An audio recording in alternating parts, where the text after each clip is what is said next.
We are going to go out to California. We've got James and wants to ask our opinion on Christ being the Messiah. Well, hey, James, you were chatting with Armin, Navabi, and Secular Rarity. What is up, man?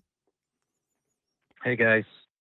Yeah, but real quick, can I touch, well, as far as the last caller, the closest thing to what we have to what he's talking about. Let's do what you called about and then go back to the last caller. I'm just saying, okay, but so I can't touch base real quick on anything else? I have to go direct to what I'm... You can after. Yeah, we can do it after, man, if we have some time. Let's just try to get to this. Okay, so... Yeah. All right. Okay. What I was calling about was what I wanted to ask what you thought about Paul's argument for Christ being the Messiah. Like, what do you think about what his argument was to the Jews of that day? Could you, just for everybody's sake, could you just give us a quick little, here's what he said? Well, like in the book of Acts, right? Like Armin's just saying that he's read the Bible and stuff, so he would know then, like in the book of Acts, and then the letters that Paul wrote, we know that were his because his name was 7 of them are his, but yeah, half of them that are attributed to Paul are actually Paul's. But again, like, we don't need word for word here, James. We just got a bunch of people that have never fucking read the Bible before that watch this show on, so just give us a quick little, hey, this is what Paul was saying as to why Jesus is the, I know, I just want you to say it. I know, I'm just saying, you guys give the argument though, and as Armin mentioned, that you guys have. Hey, James. Oh, what's that? You didn't fucking say anything. Oh, that's weird, because I fucking muted you. And here's why I'm getting upset. There's no point. There's no point in you saying anything else other than actually being an honest interlocutor and coming here to present your argument, bro. I have opened the doors and rolled out the red carpet. And you are purposefully being dishonest. All you have to do, brother, is hop on in just a second when you hear a beep. I'm just going to start the whole call over. I don't know why we got off on this weird foot where you just won't say, hey, here's what Paul says as to why he thinks you should believe Jesus is the Messiah. I got the book, bro.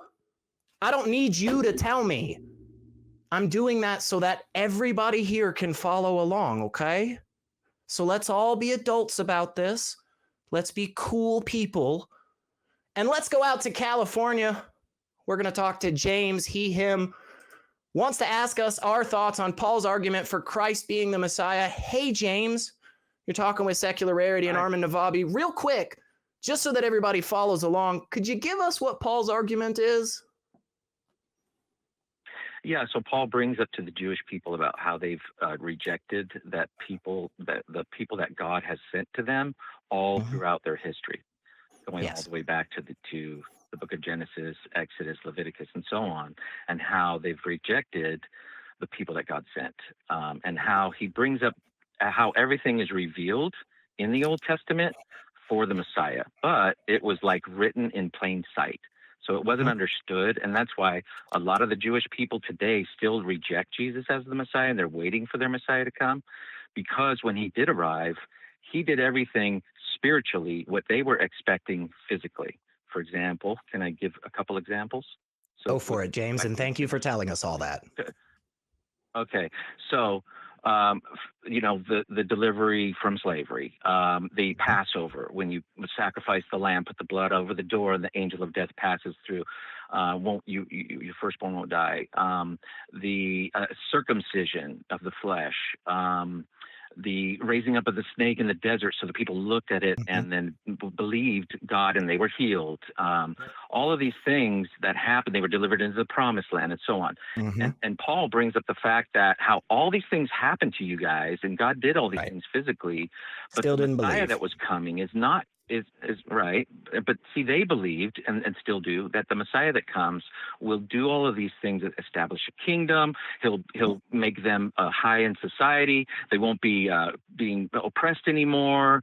They'll be delivered from all of that. The point was the Jews were waiting for a kingdom on this world, and Jesus came and promised them a kingdom in the next world. And and the Jews were like, "That's not what we were waiting for. We were waiting for a kingdom here." But Paul's argument was, "Hey, actually, this is what was really going to happen." That's what Paul was arguing.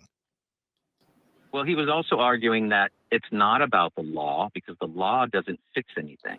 The law was presented just to show us that we need to be forgiven. We need a savior, right? And he was presenting that to them as, you guys think you're good, you think you're living a great life, and you're righteous within yourselves. But look how much you fail. You do fail. Nobody's perfect. And so we do need someone to fix that for us, right?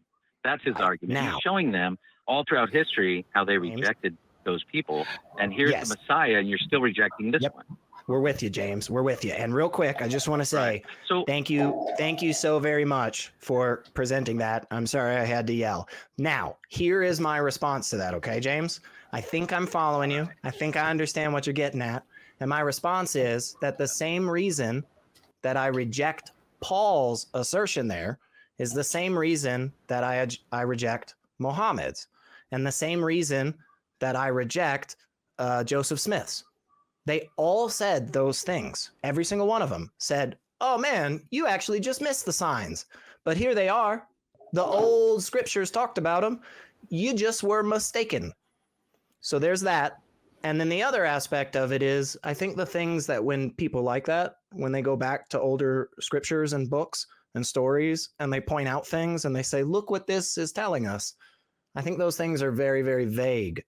Very rarely are they specific enough to actually fulfill the criteria for prophecy. And if they do fulfill that criteria, they never work out. They never work out. Can I ask? Let Armin go, and then we'll come right back to you, James.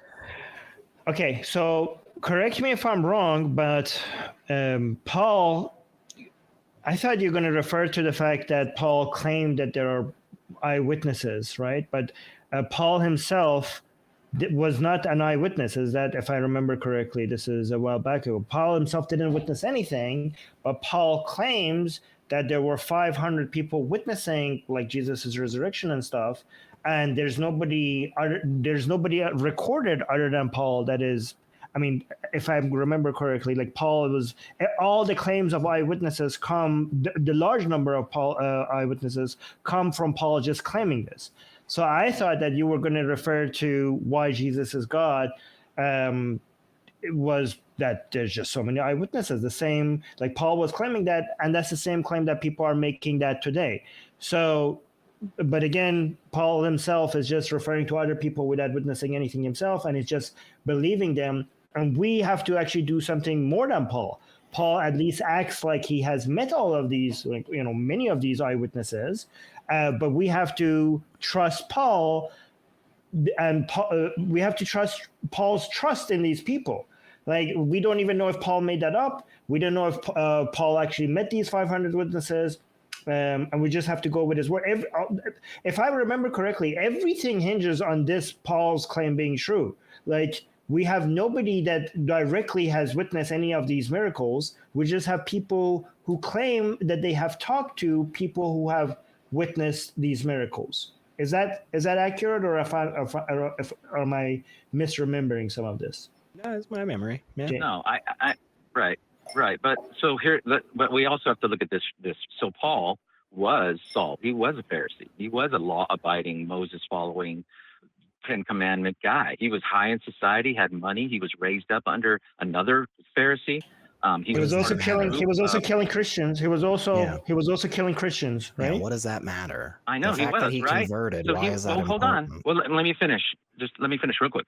So he was doing all these things, right? And all of a sudden, he gave all that up and changed completely and switched. He did a flip. Right, but people do that to Islam. I was wrong. My buddy just did that to Islam. He just took his Shahada 2 minutes ago. Why don't you believe in Islam now? Okay. Because he had a reason. My buddy had a reason. He met Muhammad. 100%. He gave it up. Yeah. Paul just saw something. Right. My buddy just 2 days ago, he was walking outside, and all of a sudden the clouds parted, and the sun shone down, and the archangel Jibril himself said, Allah is the one true God, and Muhammad is his only true messenger. Why aren't you a Muslim? Why aren't you saying your Shahada right now? It's the exact same story. What's the difference? This is actually true stories. I know actually many people in, that were atheists, and they said that they met the Mehdi come to them. I have people in my life that they were atheists, and they say that they have saw Mehdi in front of them as if he was real, like as real as he was, as he's seeing me right that moment. This is what they were saying. So how could that? So that Paul is saying that he had a revelation moment. Like, this could be completely something changed his life. Yeah, he did. Yeah, completely changed his life. So did Armin's friend. So did my friend. Just to Islam. Okay. So why are their stories not as? I'll tell you what makes it more reasonable. This is what makes it more reasonable, is the fact that he took his experience and his life and everything completely changed, and he pointed out from all of the 1,500 years of writings how it all lines up. He didn't just make something up. What are you talking about? Have you not heard all of the times in the Torah that they mention Muhammad? Oh my God, have you not heard of this? Do you not know of the stories prophesizing Muhammad? It is absolutely out there. It's all out there. All these people changed their life. We have the exact word for word, instance for instance stories. I know it is 100% true. It's just as true as yours is. It's just as true as yours is. That's exactly the same claim. Yeah. That's exactly the same claim Muslims make. It's 100%, man. There's no difference whatsoever. You can just keep saying it's not true, but that's the same. That is the claim. Yeah, you go tell Sajid Lippam that. You go tell Muhammad Hijab that. You go tell them that it's not true, because they'll tell you that this isn't true. We're all on the exact same playing field. They say that when Jesus prophesied Muhammad, Comforter coming, people went to Jesus and asked him, and they said, "Who do we talk to? Who's the guy? Who's the one?" And he said, "Why are you coming to me, bro? Go talk to your boy Momo. He's the one. He's the true messenger of Allah." He said, "Yes, he did. That is an absolute story." Let me speak. You guys keep talking over me. Let me just speak a little bit. 10 because you're not being honest, James, and we're back to the same way that you started this conversation. We had a good few minutes there where we were actually having honest dialogue, but now you're coming back and you're starting to act like you were at the beginning, which is why we're getting a little frustrated, because it's difficult to have a conversation where we're clearly even. We are saying the exact same things, and the only difference between us is that you're going, no, my thing, my one is actually true. Armin and I saying they're both fucking wrong. We're the only ones being consistent here. Yeah, and James, you started this conversation with such a bad faith attempt by saying, like, not giving the arguments and asking us to give it. What was the point of doing that? Like, what were you trying to get at? Right. Because that was such a bad faith way of starting a discussion. What were you trying to show by not answering the question? Sorry, I have you muted. I'm unmuting you, James. Please answer that. It wasn't that I didn't want. It wasn't that I didn't want to answer the question. I was asking a question. What was the point? I just started with. What was the point? What was the point when Elliot? Why not give the argument? What were you trying to do? You said, "Hey, what's your thoughts on this argument?" And we responded and just said, "Hey, just for clarity's sake, what's the argument?" Why not just give the argument right away? You responded. You responded, James. We're saying, like, if you guys read the Bible, James, you responded. So here's the thing.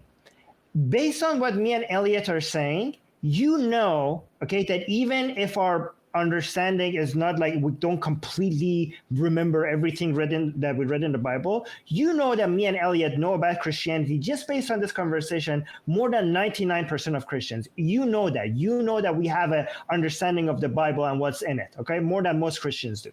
But what was the specific point? Because I suspect that you wanted to suggest to our audience that we are lying about reading the Bible.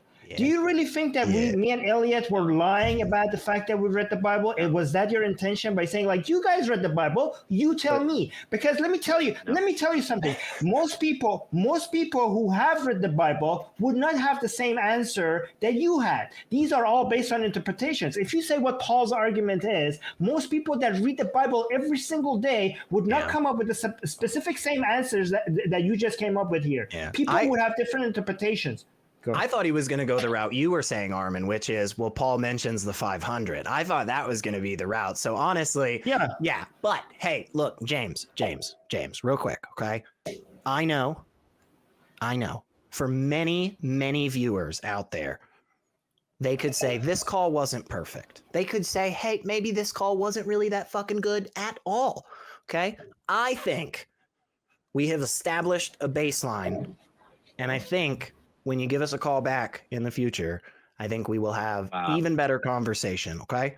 So please feel free. Give us a call back in the future. We would love to talk with you some more. And again, if you call back, which I hope you do, please feel free to say to the call screener when you call, hey man, last time I called, SR said he wanted me to call back, and he was going to start off the conversation by giving me a full fucking minute to say everything I had to say, because we will absolutely do that, man. We will give you that time and we will let you talk. But when we have disagreements, we are going to definitely push back, man. So, but give us a call back in the future, James. Thank you so much. I do greatly appreciate it. And speaking of appreciation, I would like to send out a very heartfelt, a very deep appreciation for not only all of the work that our amazing, incredible crew does behind the scenes, but mostly for putting up with my crap and Armin's crap. Can we see that gorgeous, gorgeous crew?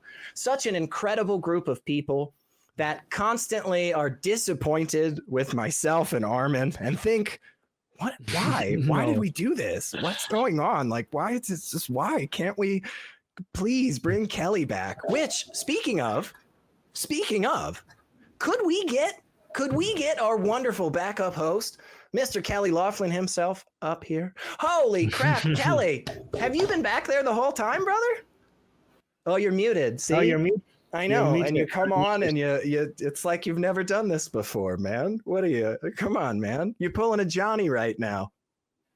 He can't You're hear still you. muted. You're still muted. Unmute yourself. You know what? And I thought I did unmute myself. That's crazy. Because I pulled a Johnny on talking even earlier, and I honestly thought I clicked it, and apparently I didn't. But I have been hiding behind you this whole time. That's good. That's good. A lot of people think it's a wall back there behind me and a bookshelf behind Armin. It is, in fact, now you know, Kelly. It's my office. What do you think, man? What do you think? What was there a favorite call you had? Was there a favorite point you had? Give us some thoughts, man. I would, because the scientist in me was intrigued by this fourth generation of water. Right. And while you guys were talking to the next caller, I went and actually did a little bit of research into that. Mm-hmm. And there really is no such thing as a fourth generation of water. Oh, shit. But there is a fourth phase of water that they found that is not liquid, vapor, or what was the other one? I don't remember. But no. But it only occurs on a molecular level on surfaces that love water. Kelly? And what they found is that this can actually make water flow across through, like if you get a tube that's we're getting into too much detail. Okay, sorry. No. Well, because right. I'm glad you established. You did some looking. Now I know you don't have a perfect understanding, but Kelly, off the top of your head, did it ever mention telepathy? No, it did not. And I was specifically looking for telepathy. That's what we want to do. Well, there you go. Hey, okay, Kelly. But here, this is when my version. Bees have chromosomes. They have 13 of them, and the chapter 13 of the Quran Shut is up. the bee Stop this. Do not take the Shahada. Do not do this, folks. Do not do this. Don't listen to Armin. Don't listen to Armin. Get him out of here. You know what? Instead of doing that, instead of reading through about bees that can talk to each other and whatnot, instead of looking Except up the queen, for by the way. fourth generation. Shut up.